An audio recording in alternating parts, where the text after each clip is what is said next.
Future life சேனலில் vacancy video பார்த்துட்ருக்க எல்லாருக்கும் என்னுடைய வணக்கம். இந்த சேனலில் வேகன்சி வீடியோ பார்க்குறதுக்கு முன்னாடி ப்ளீஸ் சப்ஸ்கிரைப் பண்ணிக்கோங்க. சப்ஸ்கிரிப்ஷன் அப்படிங்கிறது இந்த சேனலை பொறுத்த வரைக்கும் ஒரு இம்பார்ட்டன்ட் ஆக்ஷன். ஏன்னா நான் போடுற வேகன்சி வீடியோவுக்கு எப்போவுமே அப்ளிகேஷன் ஸ்டார்ட் டேட் ஒன்று இருக்கும், அப்ளிகேஷன் எண்ட் டேட் இருக்கும். அப்ளிகேஷன் எண்ட் டேட்டுக்கு முன்னாடி நான் போட்ட வீடியோ உங்களுக்கு கிடைச்சாதான் நீங்கள் அந்த வேலைக்கு குவாலிஃபைடாகவும் இன்ட்ரெஸ்டாகவும் இருந்தீங்கன்னா அப்ளை பண்ண முடியும். ஸோ ப்ளீஸ் உடனே சப்ஸ்கிரைப் பண்ணிக்கோங்க. அதே மாதிரி உங்களுக்கு தெரிஞ்சு யாராவது வேலை தேடிட்டுருக்காங்க, ஃபைனல் இயர் படிச்சுட்ருக்காங்க அப்படின்னா அவங்களுக்கும் இந்த சேனல் லிங்கை கொடுங்க, அவங்களையும் சப்ஸ்கிரைப் பண்ண சொல்லுங்கள். இன்றைக்கி நம்ம பார்க்க போகிறது சென்ட்ரல் கவர்மெண்ட்டுக்கு கீழே இருக்கிற Indian space research organisation Trivandrum. இது விக்ரம் சாராபாய் ஸ்பேஸ் சென்டர். இவங்க அனௌன்ஸ் பண்ணியிருக்கிற அட்வர்டைஸ்மெண்ட் நம்பர் 334க்கான வேகன்சியை தான் நம்ம பார்க்க போகிறோம். இன்றைக்கி பார்க்க போகிற இந்த வேகன்சி எல்லாமே டிப்ளமா ஹோல்டர்ஸ்க்கான வேகன்சி. ஸோ இந்த வேகன்சியில் எத்தனை போஸ்ட் இருக்குது, என்ன மாதிரியான குவாலிஃபிகேஷன் அப்படின்றத பார்த்துருவோம். ஃபஸ்ட்டு ஃபிட்டருக்கான வேகன்சி, இதில் 20 வேகன்சி இருக்குது. இது விக்ரம் சாராபாய் இன்ஸ்டியூட்டுக்கான வேகன்சி. இது வந்து 10th +2 படிச்சுட்டு நீங்கள் ஐடிஐ ஃபிட்டர் ட்ரேட் படிச்சிருந்தீங்க அப்படின்னா தாராளமாக இதுக்கு அப்ளை பண்ணலாம். அடுத்தது எலக்ட்ரானிக் மெக்கானிக். இதில் 11 வேகன்சி இருக்குது. இந்த 11 வேகன்சி விக்ரம் சாராபாய் இன்ஸ்டியூட்டுக்கானது. இதுவும் 10th பாஸ் பண்ணி நீங்கள் ஐடிஐ வந்து எலக்ட்ரானிக்ஸ் மெக்கானிக் ட்ரேட் படிச்சிருந்தீங்க அப்படின்னா இதுக்கு அப்ளை பண்ண முடியும். எதுலேயுமே அவங்க எக்ஸ்பீரியன்ஸ் பெருசாக எக்ஸ்பிளைன் பண்ணலை.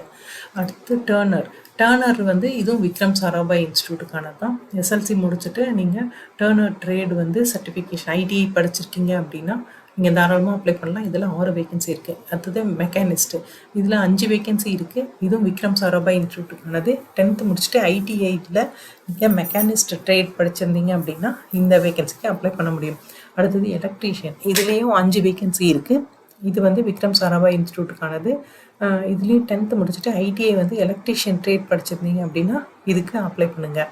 எலக்ட்ரோ பிளேட்டர், இதில் 3 வேகன்சி இருக்குது. இதுவும் விக்ரம் சாராபாய் இன்ஸ்டியூட்டுக்கானது. 10th முடிச்சுட்டு ஐடிஐயில் எலக்ட்ரோ பிளேட்டர் ட்ரேட் நீங்கள் படிச்சிருந்தீங்க அப்படின்னா இந்த வேலைக்கு உங்களால் அப்ளை பண்ண முடியும். அடுத்தது வெல்டர், இதில் 2 வேகன்சி இருக்குது. எல்லா வேகன்சியும் கேட்டகரி வைஸ் டிவைட் பண்ணியும் கொடுத்துருக்காங்க. நான் பொதுவாக வேகன்சி மாத்திரம் தான் சொல்லிகிட்ருக்கேன். ஸோ வெல்டருக்கான 2 வேகன்சி விக்ரம் சாராபாய் இன்ஸ்டியூட்டுக்கானது. எஸ்எல்சி 10th முடிச்சுட்டு ஐடிஐ வெல்டர் ட்ரேட் படித்தவங்க தாராளமாக இதுக்கு அப்ளை பண்ண முடியும். அடுத்தது எம்ஆர் அண்ட் ஏசி, இதில் ஒரே ஒரு வேகன்சி தான் இருக்குது. இது விக்ரம் சாராபாய் இன்ஸ்டியூட்டுக்கானது.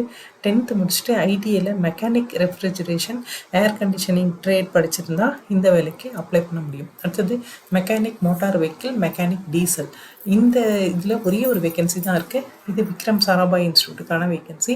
இதில் 10th படிச்சுட்டு ஐடிஐ வந்து mechanic motor vehicle, mechanic diesel trade இந்த படிப்பு படிச்சிருக்கீங்க அப்படின்னா இதுக்கு அப்ளை பண்ண முடியும். அடுத்து ஃபோட்டோகிராஃபி, இதில் ஒரே ஒரு வேகன்சி தான் இருக்குது. இது 10th முடிச்சுட்டு ஐடிஐயில் ஃபோட்டோகிராஃபர் ட்ரேட் படிச்சிருந்தீங்க அப்படின்னா இந்த வேலைக்கு அப்ளை பண்ணலாம்.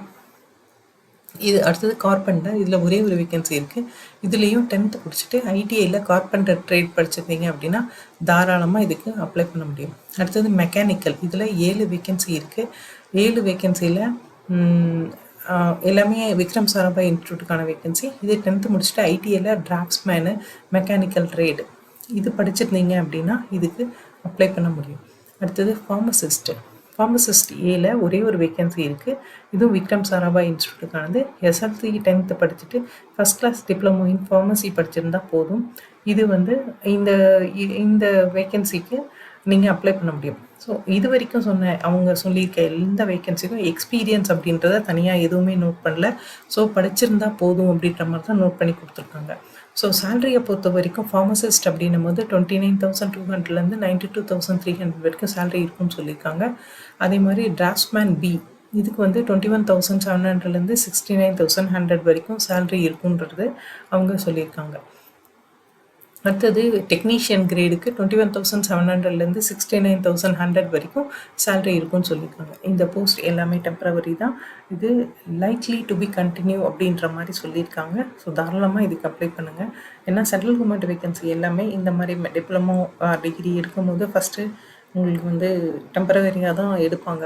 ஸோ டெம்பரவரி அப்படின்றதுக்காக அப்ளை பண்ணாமல் இருந்துடாதீங்க.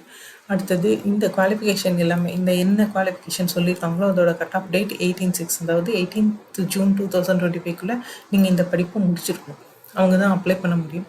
ஸோ இதில் வந்துட்டு டெக்னீஷியன் பிக்கும் டிராஃப்ட்மேன் பிக்கும் 37,000 பெர் மந்த்தும் 18 இயர்ஸ்லேருந்து 35 இயர்ஸ்க்குள்ளே இருக்கவங்களும் அப்ளை பண்ணலான்னு சொல்லியிருக்காங்க. ஃபார்மசிஸ்ட்டுக்கு 50,000 பெர் மந்த் கொடுத்துருக்காங்க. அதுக்கும் ஏஜ் லிமிட் அதுதான். எஸ்சி எஸ்டி கேட்டகரியாக இருந்தால் 5 வருஷம் ரிலாக்ஸ் பண்ணியிருக்காங்க. ஓபிசியாக இருந்தால் 3 வருஷம். அதே மாதிரி பிடபிள்யூபிடியாக இருந்தால் ஆஸ் பர் கவர்மெண்ட் ஆர்டர் அவங்களுக்கு என்ன ரிலாக்ஸேஷனும் அதை கொடுக்குறேன்னு சொல்லியிருக்காங்க. அதே மாதிரி இந்த வேலையில் நீங்கள் ஜாயின் பண்ணும்போது உங்களுக்கான மெடிக்கல் ஃபெசிலிட்டி கிடைக்கும். உங்களுக்கும் உங்கள் டிபெண்ட் உங்கள் ஃபேமிலிக்கும் சேர்த்து கிடைக்கும். அதே மாதிரி ஃப்ரீ டிரான்ஸ்போர்ட்டு, கேன்டீனு, இல்லை டிரான்ஸ்போர்ட் அலவன்ஸ் இருக்குது, ஹவுசிங் அகாமடேஷன் இருக்குது. ஸோ இந்த மாதிரி சென்ட்ரல் கவர்மெண்ட் ஸ்டாஃப்க்கான சேலரி ஃபிக்ஸ் பண்ணுறதும் சென்ட்ரல் கவர்மெண்ட் சேலரி தான். அதே மாதிரி ஃபெசிலிட்டிஸும் அதே மாதிரி தான் உங்களுக்கு கிடைக்கும். இதில் வந்துட்டு நீங்கள் உங்கள் அப்ளிகேஷனில் நீங்கள் கொடுக்குற எந்த இன்ஃபர்மேஷனாக இருந்தாலும், குவாலிஃபிகேஷனை பொறுத்து நீங்கள் கொடுக்குறதா இருந்தாலும் அதுக்கான ஒரிஜினல் சர்டிஃபிகேட் அவங்க கேட்கும் போது நீங்கள் சப்மிட் பண்ண வேண்டியிருக்கும். செலெக்ஷன் ப்ராசஸ் அப்படின்றது ஒரு ரிட்டன் டெஸ்ட்டும் ஒரு ஸ்கில் டெஸ்ட்டும் இருக்கும். இது எல்லாமே ட்ரேட் சம்மந்தப்பட்டது. அதாவது டிப்ளமோ ஐடிஐ சம்மந்தப்பட்டதுன்னா ட்ரேட் டெஸ்ட்டு கண்டிப்பாக இருக்கும் இதுக்கு. ஸோ சென்ட்ரல் கவர்மெண்ட் ஸ்டேட் கவர்மெண்ட்டில் இப்போ ஒர்க் பண்ணிகிட்ருக்கவங்க யாராவது அப்ளை பண்ணணும் அப்படின்னு நினச்சிங்கன்னா ப்ராப்பரான நோ அப்ஜெக்ஷன் சர்டிஃபிகேட்டோட நீங்கள் அப்ளை பண்ண வேண்டியிருக்கும். அதே மாதிரி ஸ்கில் டெஸ்ட்டு சர்டிஃபிகேட் வெரிஃபிகேஷன் அப்போ அந்த என்ஓசியை நீங்கள் கண்டிப்பாக ப்ரொடியூஸ் பண்ண வேண்டியிருக்கும். அதேமாதிரி அப்ளிகேஷன் ஃபீஸ் அப்படிங்கிறது வெறும் 500 ரூபாய் தான். இதில் அந்த 500 ரூபாயும் ஃபுல்லாக ரீஃபண்ட் பண்ணிடுவாங்க நீங்கள் ரிட்டன் டெஸ்ட்டு எழுதினப்புறம். யாருக்கெல்லாம் ரீஃபண்ட் ஆகும் அந்த 500 அப்படின்னு பார்த்தீங்கன்னா ஃபீமேல் கேண்டிடேட்டு, ஷெட்யூல் அதாவது எஸ்சி எஸ்டிக்கு, எக்ஸ் சர்வீஸ் மேனுக்கு, பிடபிள்யூபிடி இந்த கேண்டிடேட்டு அப்ளை பண்ணும்போது 500 கட்டினாலும் நீங்கள் ரிட்டன் டெஸ்ட் எழுதணுன்னா அந்த ஃபுல் அமௌண்ட் வந்து உங்களுக்கு ரீஃபண்ட் ஆகிடும். ஸோ இந்த கேட்டகரி இல்லாமல் மற்ற கேட்டகரி இருக்காங்க இல்லையா, அவங்களுக்கு 400 ருபீஸ் ரீஃபண்ட் ஆகும். 100 ரூபா மட்டும்தான் அப்ளிகேஷன் ஃபீஸாக எடுத்துப்பாங்க. ஸோ அப்ளிகேஷன் ஃபீஸ் 100 ரூபா அப்படிங்கிறது ஒரு ரொம்ப கரெக்டான அப்ளிகேஷன் ஃபீஸ். ஸோ நீங்கள் வந்துட்டு தவறாமல் அப்ளை பண்ணுங்கள். கிடைக்கும், ரிட்டன் டெஸ்ட் எழுதுகிறோம், ஸ்கில் டெஸ்ட் எழுதுகிறோம், அதெல்லாம் அப்புறம் ஃபஸ்ட்டு அப்ளை பண்ணுங்கள். அதுதான் ரொம்ப முக்கியம். அடுத்தது அப்ளை பண்ணும்போது உங்களோட பேங்க் டீட்டெயில்ஸை வந்து கரெக்டாக கொடுங்க. அப்போ தான் ரீஃபண்ட் ப்ராசஸ் கரெக்டாக இருக்கும். ரீஃபண்ட் ப்ராசஸ் பற்றி அவங்கக்கிட்ட எந்த கொஷினும் கேட்க முடியாது. அவங்க ரீஃபண்ட் பண்ணிடுவாங்க. உங்களுடைய பேங்க் அக்கௌண்ட் கரெக்டாக இருந்தால் உங்கள் பேங்க்குக்கு வந்துடும்.